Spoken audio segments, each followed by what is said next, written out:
फिल्मी जानकारी प्रेजेंट्स 1899। कहानी की शुरुआत में हमें एक लड़की दिखाई जाती है जिसका नाम होता है मोरा फ्रैंकलिन, जो अपने पिता से कहती है कि मैं पागल नहीं हूँ, आपने मेरे भाई के साथ क्या किया।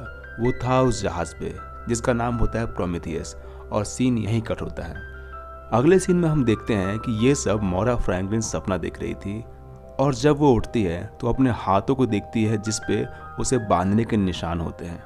साथ ही वो एक पेपर पढ़ती है जिसमें लिखा होता है कि प्रोमेथियस जहाज को गुम हुए 4 महीने से ऊपर हो गया है, पर अब तक उसकी कोई खबर नहीं। फिर वो अपने भाई का एक पुराना लेटर पढ़ती है जिसमें लिखा होता है कि मैं तुम्हें न्यूयॉर्क में मिलूंगा।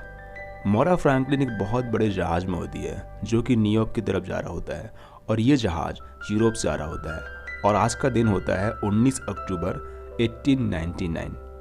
जहाज के नीचे बहुत से मजदूर काम कर रहे होते हैं जो कि जहाज में कोयला डालने का काम करते हैं, जिनके बीच ये बात चल रही होती है कि प्रोमेथियस जहाज को गायब हुए 4 महीने से ऊपर हो गया, पर अब तक उस जहाज की कोई खबर नहीं। पास में ही एलेक नाम का एक आदमी होता है जो कि डिवाइस को रिपेयर करने के लिए ऊपर जाता है, जहां उसे एहसास होता है कि उसके आसपास कोई ना कोई तो है, पर कोई होता नहीं। यहाँ जहाज के अंदर एक कपल होता है जो कि प्रोमेथियस के बारे में बात कर रहा होता है। लड़की का हस्बैंड जिसका नाम लूशियान होता है, वो पास में बैठी एक जापानी लड़की को देख रहा होता है। मोरा फ्रैंकलिन भी यहाँ पे खाना खाने आती है, और उसे यहाँ एक लड़की मिलती है जिसका नाम विल्सन होता है। विल्सन मोरा से पूछती है कि क्या तुम सच में डॉक्टर हो और तुम लोगों का दिमाग खाती हो। तभी हॉल में एक लड़का आता है जो काफ़ी डरा होता है और डॉक्टर डॉक्टर करके चिल्लाता है, और पूछता है कि क्या कोई डॉक्टर है, मुझे उसकी मदद चाहिए, मेरी बहन को उस डॉक्टर की ज़रूरत है। इतने देर में 2 गार्ड्स आते हैं और उस लड़के को पकड़ लेते हैं, क्योंकि वो लड़का 3rd क्लास का था जो कि 1st क्लास में आ गया था, और 3rd क्लास के लोग 1st क्लास में सफ़र नहीं कर सकते। मोरा फ्रैंकलिन एक डॉक्टर होती है जो मदद करने का सोचती है और उसके पीछे जाती है। यहाँ लड़का मोरा को अपनी बहन से मिलवाता है जो प्रेग्नेंट होती है, जिसे काफ़ी दर्द हो रहा होता है। मोरा उसका दर्द कम करती है और कहती है ये काफ़ी कमज़ोर हो चुकी है। तभी एक छोटी बच्ची आती है और मोरा को थैंक्स कहती है। यहाँ अचानक मोरा का दम घुटता है और वो डेक पर चली जाती है। यहाँ डेक के नीचे एक आदमी कोयला से बाहर आ रहा होता है, और वो एक कमरे में जाता है जहाँ से वो कुछ कपड़े चोरी करता है। वहीं फ्रेंच कपल को दिखाया जाता है जो इंटीमेट हो रहे होते हैं, पर दोनों एक दूसरे के साथ खुश नहीं थे। यहाँ डेक पर जहाज का कैप्टन आता है जो मोरा को देख कर कहता है कि यहाँ 1st क्लास के पैसेंजर को आना मना है। तभी 2 लोग आते हैं और कैप्टन को बोलते हैं कि एक अनजान मैसेज पिछले 20 मिनट से फ्लैश हो रहा है। कैप्टन उस मैसेज को डिकोड करता है और देखता है प्रोमेथियस जहाज तो ईस्ट की तरफ गया था, पर यह हमारे तरफ क्यों आ रहा है, और इसीलिए कैप्टन जहाज को प्रोमेथियस की तरफ मोड़ने को बोलता है। वहीं हम 2 भाइयों को देखते हैं जिसमें से एक पादरी होता है जो कि काफ़ी डरपोक होता है, वो हर चीज़ से डरता है। वहीं इसका भाई पादरी अपने भाई से कहता है जहाज मुड़ रही है। यहाँ मोरा फ्रैंकलिन कैप्टन से मिलने आती है और पूछती है क्या प्रोमेथियस जहाज अब भी सही सलामत हो सकता है, और कैप्टन जवाब देता है कि जहाज को गए 4 महीने हो गए हैं, शायद जहाज पर कोई जिंदा होगा और वही ये सिग्नल भेज रहा है।